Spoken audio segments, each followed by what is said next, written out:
Welcome to Whisper Secrets, where the most intimate mysteries come to life. Don't forget to subscribe, like, and hit the bell so you never miss a secret. Now, let's pull back the veil. I had always thought I knew her. My wife, Marissa. For 19 years, she was the one who shared my thoughts before I could speak them, the one who would make coffee in the mornings when I was too tired to get out of bed, the one who kept my world in balance when everything around us seemed to fall apart. But the night everything changed started like any other night. It was Thursday. The day I had come to associate with routine. Marissa had come home late, something she hadn't done in years. She said it was just work, but the moment she walked past me in the hallway, I knew. Something in the air changed. It wasn't the perfume. It wasn't the dress. It was the way she moved, too calculated, too deliberate, like she was hiding something I wasn't meant to see. Her movements felt like a confession without words. "Going out?" I asked, my voice quieter than I meant it to be. She hesitated for a moment, her hand pausing at the doorknob. "Just to meet a colleague for dinner," she said, and her voice was too steady, too practiced. I could tell she was lying. But I didn't confront her. Not then. Not that night. Because even though a part of me wanted to scream, another part of me was still clinging to the illusion. The illusion that maybe, just maybe, everything was still fine. That she still saw me, still cared the way she used to. She left without another word. I watched her get into the car and drive away. I didn't know it then, but that was the last time I would ever see her without this nagging sense of distrust, like the foundation beneath our marriage had started to crack, but I hadn't noticed it until it was too late. That night, she came home at 3 a.m. Her scent was different. Not the lavender and vanilla I had come to associate with her, but something sweeter, something more foreign. Cinnamon, maybe? Or another perfume I hadn't recognized. She slipped into bed quietly, trying not to wake me. But I was already awake, pretending to sleep, pretending I didn't feel the distance between us. I knew something had happened. Something she hadn't told me. But I didn't want to hear it. Not then. Not from her. She kissed my forehead, murmured something I couldn't make out, and settled beside me, her back facing mine. The coldness of her body against mine felt like a warning. But I said nothing. The next morning, everything felt off. Marissa was acting like nothing had happened. She sat at the kitchen table, sipping her coffee like it was just another normal day. She asked me about work, about the house, about the plans for the weekend. But all I could think about was the way she had walked past me, how I could feel the space between us, the wall that had begun to form and grow higher every day. "Did you meet with your client last night?" I asked, trying to keep my voice steady. "Yes, I did. Just a routine meeting," she said, her eyes not meeting mine. "Colton Graves?" Her eyes flickered for a brief moment. She paused. Just long enough to make me wonder if she was trying to remember the story she told me. "Yes," she said finally. "Colton. He's my boss." I didn't ask more. I should have. But something inside me told me I didn't want to hear the answers. I didn't want to hear the truth, because I already knew it. I could feel it. The way she avoided my eyes. The way she smiled too brightly, too rehearsed. I didn't want to know, but I was going to find out anyway. I spent the next few days quietly watching her. The way she moved. The way she texted when she thought I wasn't looking. The way her smile didn't quite reach her eyes anymore. But the worst part was the change in her. The way she acted distant, as if she was already gone. It wasn't just the late nights or the phone calls she wouldn't answer. It was the way she looked at me, like I was a stranger she had been forced to live with for too long. I should have confronted her. I should have asked the questions, demanded answers. But I didn't. I just kept pretending that everything was fine, while inside, my heart sank a little more every day. That Thursday, I decided to follow her. She had told me she was meeting with Colton again. She hadn't mentioned anything about the dinner being at a restaurant or a bar. Just that it was a work thing. I waited until she left, and then I followed her. I told myself it was just for peace of mind. Just so I could see where she was going. I didn't plan on doing anything rash. I just wanted to know. She drove to a hotel. Not a 5-star, but not a dive either. It was clean, modern, one of those places you book for a quick overnight stay. I parked down the street and watched her walk into the lobby. I didn't know what I was expecting. Maybe for her to turn around and come back. Maybe for her to walk in with Colton, and then everything would make sense. But what I saw made everything spiral out of control. I watched her meet Colton in the lobby. She smiled at him, like she hadn't just kissed me goodbye an hour earlier. They exchanged a few words and then, without hesitation, he pulled her into his arms and kissed her. Right there, in front of everyone. In front of the doorman. In front of the guests checking in. And she didn't push him away. She kissed him back. It was slow. Controlled. A kiss that spoke volumes of what had been happening behind my back. A kiss that shattered the illusion I'd been holding on to for so long. I felt like I couldn't breathe. The weight of it hit me all at once. The betrayal. The lies. The years of pretending that everything was perfect. I could feel my heart breaking, piece by piece. But I didn't make a scene. I didn't confront them. I just watched them walk into the elevator together, their hands intertwined. I turned around and walked away. When I came home, she was already there. She looked at me, surprised to see me back so early. "Did you have a good meeting?" I asked, my voice tight. Her face faltered for a second. "Yes. It went well. You're home early." I didn't answer. I didn't need to. "Is there something you need to tell me?" I asked, my voice low. She froze. Her eyes flickered, just for a second, and then she looked away. "I'm going to get a glass of wine," she said quickly, walking past me. I didn't follow her. I didn't need to. I already knew what I had seen. I already knew the truth. The whole truth. But this time, I wouldn't ignore it. That night I didn't sleep. I couldn't. The house, for the first time in a long time, felt foreign to me. Every creak of the floorboards, every shift of the air seemed to carry the weight of what I'd just seen. What I'd just confirmed. It wasn't a nightmare. It was real. The woman I had loved, the woman I had trusted, was betraying me. And not just with anyone, she was with Colton, my biggest rival. The man who, from the very beginning, had made it clear that he saw me as nothing more than a minor obstacle. I lay in bed for hours, pretending to sleep while my mind replayed the image of them kissing over and over again. The soft sound of their lips meeting, the way she smiled at him was something that wasn't for me. The way he held her, like he owned her. And it wasn't just that. It wasn't just the betrayal. It was everything that led up to it. The distance. The lies. The late nights. The secrets. All of it adding up to something I couldn't ignore any longer. I had to confront her. Not for closure. Not for reconciliation. But because I needed to hear it from her lips. I needed her to admit what I already knew. The next morning, she woke up before me, as usual. She made coffee, the familiar sound of the kettle filling the kitchen. I stayed in bed, pretending to sleep, watching her through the corner of my eye. She didn't seem guilty. She didn't seem like she was carrying the weight of the world on her shoulders. She seemed normal. Like nothing had changed. I had to give her one last chance to come clean.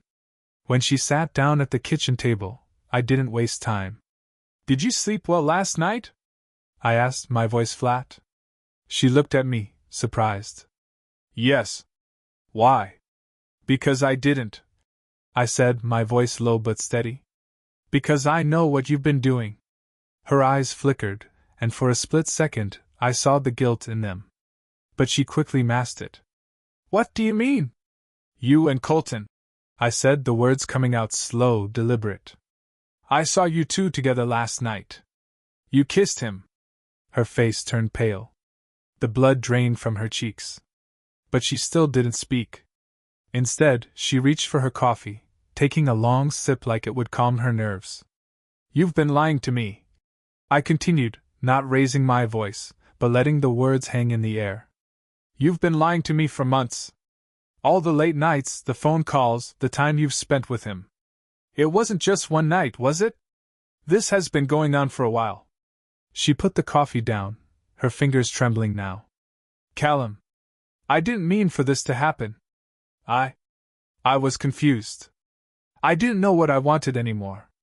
Don't give me that excuse, Marissa, I snapped, leaning forward. You think I'm stupid? You think I didn't know something was off? I saw how you looked at him. I saw the way you kissed him last night, like you were alive again. Don't sit here and tell me you didn't know what you were doing. I'm sorry, she whispered, her voice breaking. I didn't know how to tell you. I didn't want to hurt you. You already have. I stood up, pacing the kitchen. You have no idea how much this hurts, do you? You think I don't see it? You think I don't see the way you've been pulling away from me, the way you've been waiting for something else, someone else? Do you have any idea how that feels? She looked away, her face pale and stricken. She opened her mouth to speak but stopped herself. She couldn't form the words. I didn't need her to. I didn't need her apologies. I didn't need her to justify herself. The truth was in front of us, hanging in the air between us like smoke. I want a divorce, I said, the words coming out before I even had time to think. I'm done, Marissa. I can't keep pretending like this is normal. Like we're still what we were. She looked up at me, her eyes wide with shock. Callum, please don't do this. I can fix this. No, I said, my voice cold now. You've had your chance. I've been patient. But you don't get to lie to me and think I'll just let it slide. You don't get to sleep with my worst enemy and expect me to forgive you. We're done. I turned and walked out, leaving her sitting there speechless, in the kitchen. For the next few days I didn't speak to her. I didn't need to. The truth was already out. The divorce papers were filed. I didn't need to make a spectacle of it. I just needed to move on. But that didn't stop Marissa from trying. She texted me every day. Left me voicemails. Messages begging me to listen, to hear her out, to understand. But I didn't need to listen anymore. I didn't need to hear the excuses. The lies had already been spoken. The damage had already been done. The next part of my plan was simple. I wasn't going to let her take everything. I wasn't going to let her get away with it. I went to the bank. Transferred the money into a separate account. Not for revenge. Not to punish her. But to protect myself. I called my lawyer and began the process of dividing up our assets. It wasn't about the money. It wasn't about the house or the car or the savings we'd built together. It was about making sure she couldn't take anything more from me than she already had. I wasn't going to let her destroy everything we'd built. Not without a fight. And then there was Colton. I knew I had to deal with him. He wasn't just some guy Marissa had met. He was a part of this. He was the catalyst. I didn't care about revenge. I didn't care about proving anything. I just needed him to understand that what he had done had consequences. He couldn't keep walking around like he had won, like he had taken something from me and had no obligation to make it right. So I called him. He answered on the first ring. Colton, I said, my voice steady. We need to talk. When I made the decision to confront Colton, I wasn't looking for closure. I wasn't searching for a way to make peace. I didn't want any of that. What I wanted was to watch him squirm. I wanted him to feel the weight of his choices, the consequences of what he had done. He didn't just sleep with my wife. He made me a fool in front of my family, my friends, my employees. He thought he could take what I had built and leave me with nothing. And for a moment, I almost felt sorry for him. But that was before I realized that he wasn't the one who would suffer. Marissa had made her choice. But Colton? He was about to find out what it really meant to take something from me. I drove to his office, parking in the lot like any other day. I wasn't nervous. I wasn't angry. I was calm. Too calm. I had a plan, and I wasn't going to let anything get in the way. When I walked into the building, Colton's receptionist barely glanced at me. I wasn't there to announce myself as a client. I wasn't there for small talk. I was there to remind him that the world wasn't his playground. And when I told her my name, she immediately recognized it. "Mr. Graves is in a meeting," she said a little too quickly. "I'm sure he'll make time for me," I replied, not waiting for her to protest. I wasn't a stranger to confrontation. In fact, it was something I'd grown used to in business. People don't give you power, respect, or loyalty without making you fight for it. But this was personal. She tried to stop me, but I walked past her, not giving her a second thought. Colton's office door was halfway open, and I could hear his voice on the other side. I didn't knock. I didn't ask for permission. I just stepped inside. Colton looked up, startled, then quickly tried to mask the surprise with a forced smile. "Callum," he said, his voice oozing false politeness. "What's this about?" "I think we both know why I'm here," I said, my voice steady and calm. "I think you know exactly what you've done." His eyes narrowed, but he didn't speak right away. He looked at me, sizing me up like I was an obstacle to be dealt with. "I'm not here to argue about her," I said, stepping closer to his desk. "I'm here to remind you that you've crossed the line. You don't get to walk away from this without consequence." He leaned back in his chair, his usual arrogance creeping back into his posture. "You don't get it, do you, Callum? She made her choice. She's not yours anymore." "I know," I said, my voice colder now. "But that's not what this is about, Colton. You think you can take what you want without consequences. You think you can screw over people like me and get away with it. But you're wrong." He stood up, trying to assert some dominance over the situation, but it was clear he wasn't as confident as he had been just a few weeks ago. "You're out of your depth," he sneered. "This is between us." "No," I interrupted. "This is between you, me, and everyone you've been lying to. You don't get to just walk away from this unscathed. And neither does she." He looked confused for a moment.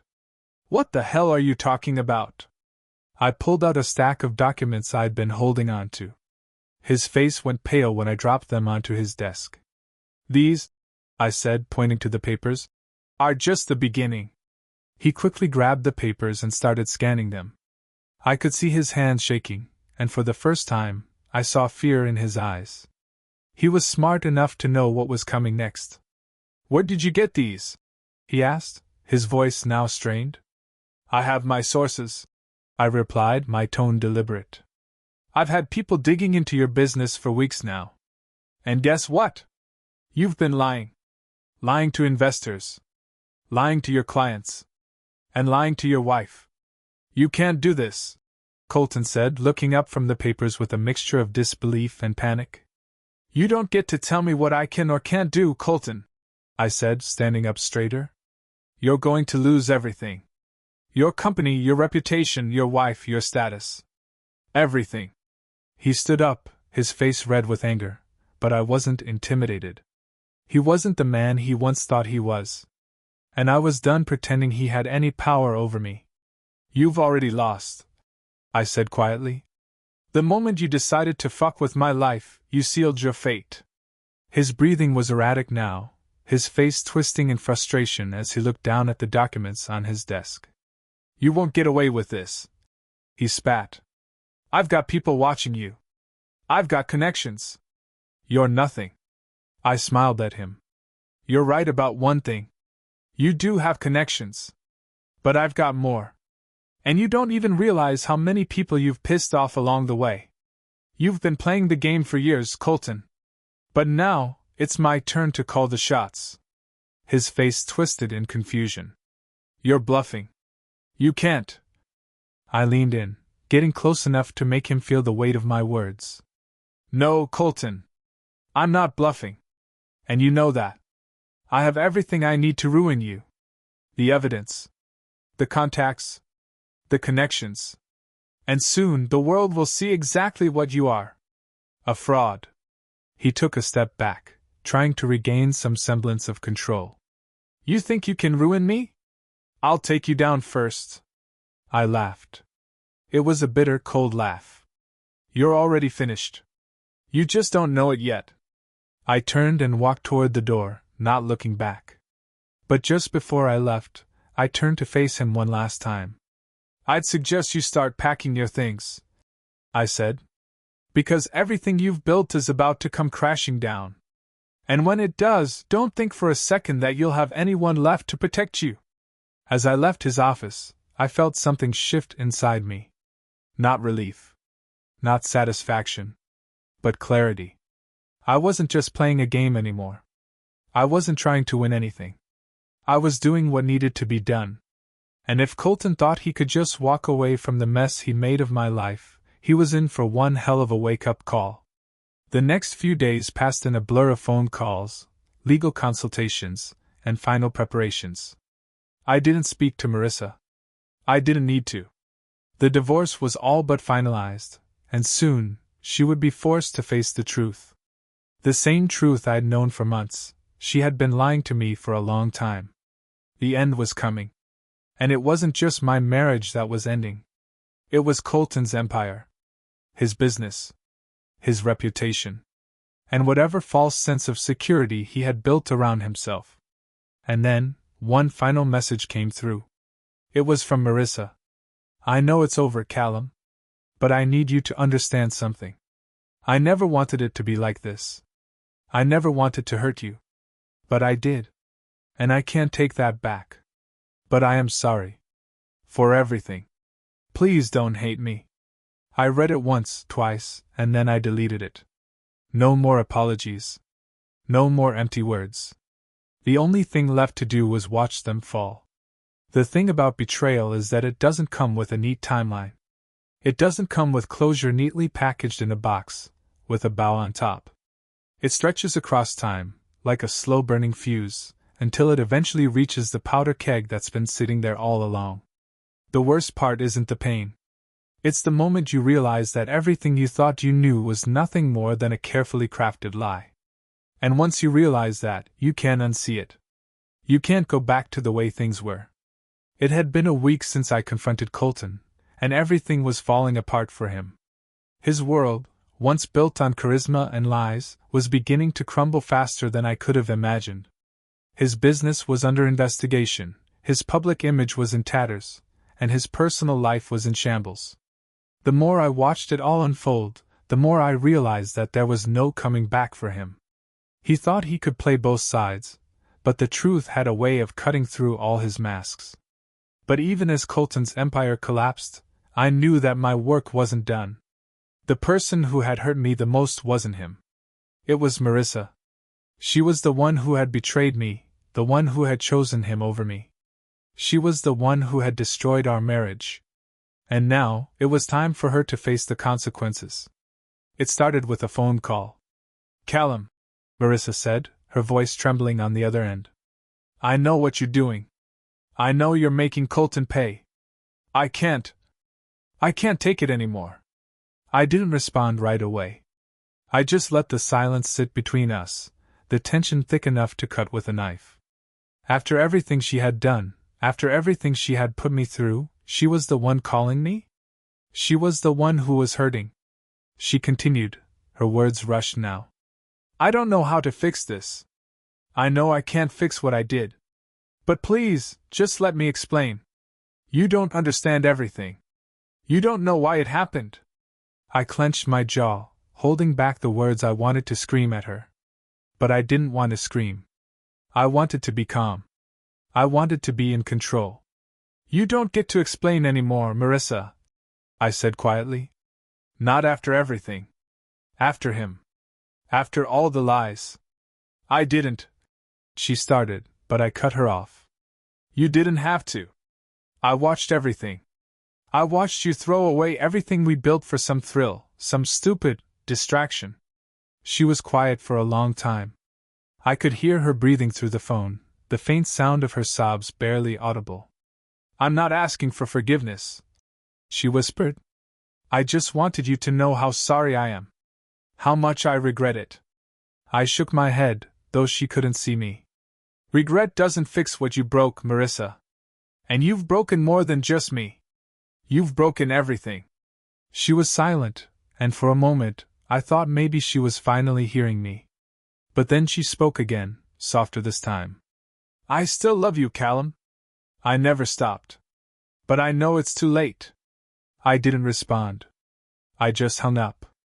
I didn't need to hear her apologies. I didn't need her to beg for forgiveness. Because the truth was, there was nothing left to salvage. There was nothing she could say that would undo the damage. The damage had already been done. The next few days were a blur of legal papers, phone calls, and more meetings with Micah. Caleb was barely hanging on. His gym was shut down, his finances were under investigation, and every time I looked at the news, his name was plastered across the headlines. The fall from grace was brutal, and I wasn't sure he even had the strength to fight back anymore. I, on the other hand, was moving forward. Not with anger. Not with rage. But with something quieter. Something sharper. I finally sat down with my lawyer. The divorce papers were ready. I had already filed. But I wasn't just going to let Marissa walk away from this, as if nothing had happened. I wasn't going to let her get away with treating me like I was disposable. We need to finalize everything, I said to my lawyer, handing him the papers. I want her to feel this. I want her to pay. My lawyer didn't ask any questions. He just nodded, understanding the weight of what I was asking. The day of the final hearing arrived. Marissa showed up, looking tired. Her eyes were red, like she hadn't slept in days. She was still wearing the same tired look she'd worn for months, a look that told me everything I needed to know. She didn't know what she wanted. She never did. I sat there, across from her, as the lawyer spoke in legal jargon I barely registered. I wasn't paying attention to that. I was paying attention to her, the way she looked down at the table, her hands clenched in her lap. The way she refused to meet my eyes, like she knew what she had done, and knew she couldn't undo it. The judge spoke, and before I knew it, the papers were signed. The divorce was final. But as we walked out of the courtroom, I heard her voice. Callum, she said, her voice shaky. I didn't turn around. Please, she said again. Please don't hate me. I paused for a moment. I don't hate you, Marissa. I just don't know you anymore. I walked out without looking back. The days after the divorce were easier, but not easy. There was a lightness that I hadn't felt in years. I wasn't carrying the weight of someone else's mistakes. I wasn't trying to make up for a love that wasn't mine to begin with. But there was still the question of what came next. I started to rebuild. Not just my life, but myself. I found a new project at work, something that gave me purpose. I painted again. Not for anyone else, not for recognition, but for myself. I started to take the steps I had avoided for years, steps toward freedom. And slowly, I began to feel like myself again. A few months later, I was sitting in a cafe when I saw her. Marissa. She was sitting at a table, a cup of coffee in front of her. She looked different. Not better, not worse, just different. Her hair was shorter, her face a little older. She wasn't wearing the same dress I had seen her in when everything fell apart, but there was something familiar about her presence. Something that reminded me of who she used to be. She looked up and saw me. For a moment neither of us moved. But then she stood up. She didn't approach me. She just stood there, as if she didn't know what to say. I stood too. I didn't say anything. I didn't need to. Goodbye, Callum, she said, her voice barely above a whisper. I nodded. I didn't say anything else. I didn't need to. I walked away. The quiet of the following months felt like the calm after a storm, but I knew better than to believe the silence meant peace. It was just the settling, the dust drifting down and covering everything in a thin layer of what once was. Marissa had gone, Caleb had crumbled, and I had stepped away from a life that had once defined me. But now I was defining what came next. I threw myself into work, projects that I had pushed aside for far too long. I redeveloped my business relationships, and soon I was managing bigger, more complex projects. I built something, slowly, carefully, brick by brick, in a way I had never let myself before. There was no rush now, no pretending. It was just me, and the quiet hum of progress. But every now and then, when I was alone, a thought would slip in, the thought of who I had been before. The version of me that still remembered what it was like to believe in forever. To think that love was something that couldn't be broken. I met someone new a few months later. Her name was Elena. She was a photographer, quiet but confident, and she moved through life with a kind of grounded grace I hadn't expected to encounter. We spent afternoons talking about everything and nothing. There were no pretenses. No rush to make something fit that wasn't meant to be. With her, there was no pressure.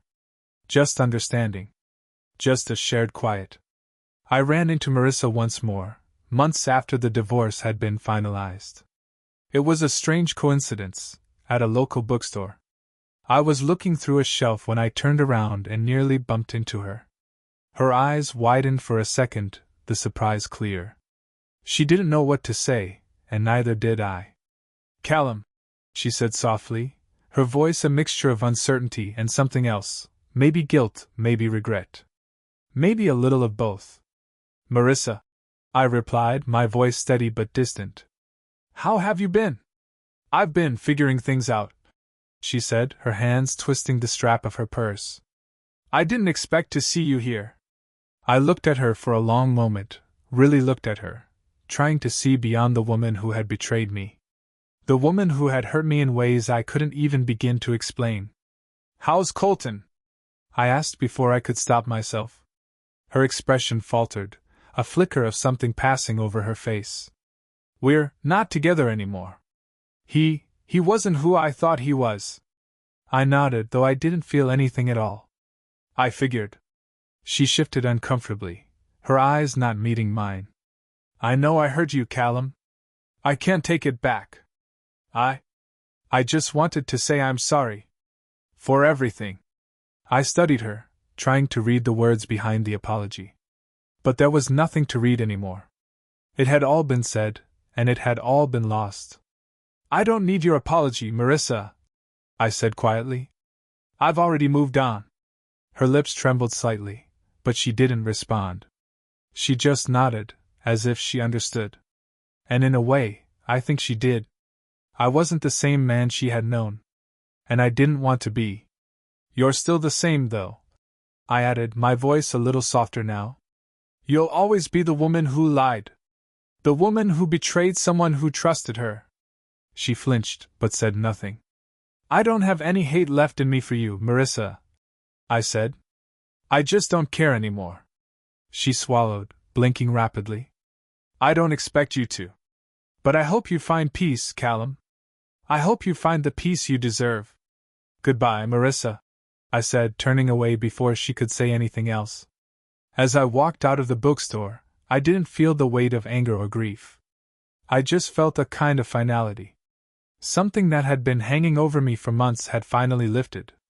Weeks passed, and life went on. I found myself more and more settled into the rhythm of things. Elena and I grew closer, but there were no expectations. I wasn't ready for another whirlwind romance. I wasn't looking for another shot at happiness. I was simply learning to be content with where I was. And for the first time, I didn't feel guilty for it. But then, something happened that I didn't expect. One morning, as I was reviewing some new plans for a construction project, I received an email. It was from my lawyer. "Callum, I've been informed that Marissa is requesting a financial settlement. She's claiming that she was financially unstable after the divorce and wants a portion of the assets you've accumulated since." I stared at the email, feeling a small flare of frustration rise in my chest. I hadn't heard from Marissa in months. I hadn't expected this. But of course, it was just another way for her to try and control what was left. I sat back in my chair and took a deep breath. I wasn't going to let her pull me back into her games. I wasn't going to be the man who let her dictate my future again. So I called my lawyer and told him to decline the settlement. To let her know that she would get nothing. She had already taken enough from me, and I wasn't about to give her another piece of my life just because she couldn't let go. A few days later, I received a call from her. I didn't recognize the number at first, but when I saw it was from her, I almost didn't answer. But I did. Callum. Her voice was soft, almost apologetic. I need to ask you something. I waited. Did you decline the settlement request? She asked, her voice low. I did, I said, my tone steady. I don't owe you anything, Marissa. You took what you wanted. You walked away. And now I'm moving on. She was silent for a moment. I just thought, maybe you'd understand. That's all. I thought we could be civil about this. Civil? I said, my voice hardening. You don't get to ask for civility after what you did. You lost that chance when you decided to cheat. You lost it when you betrayed me. I'm sorry, she said, her voice breaking. I know I can't make it right. But I just wanted you to know I regret it all. Every single thing. I didn't reply. And after a long pause, she said quietly, Goodbye, Callum. I hung up the phone, feeling nothing but a kind of finality. It wasn't victory. It wasn't relief. It was just the end. In the weeks that followed, I didn't think about Marissa anymore. I didn't think about Colton or my mother. I was busy building my life again. Not for anyone else, not to impress anyone, but for me. And as I sat on the porch one evening, watching the sunset paint the sky with hues of orange and purple, I realized something. I didn't need her to validate my worth. I didn't need Colton to admit he had taken something from me. I didn't need my mother's approval. I had built my life on my own terms, and I would continue to do so, without anyone holding me back. Thank you for being with us on Whispers Secrets. If you enjoyed this, leave a like, drop a comment, and be sure to subscribe. The secrets are waiting to be revealed. See you soon.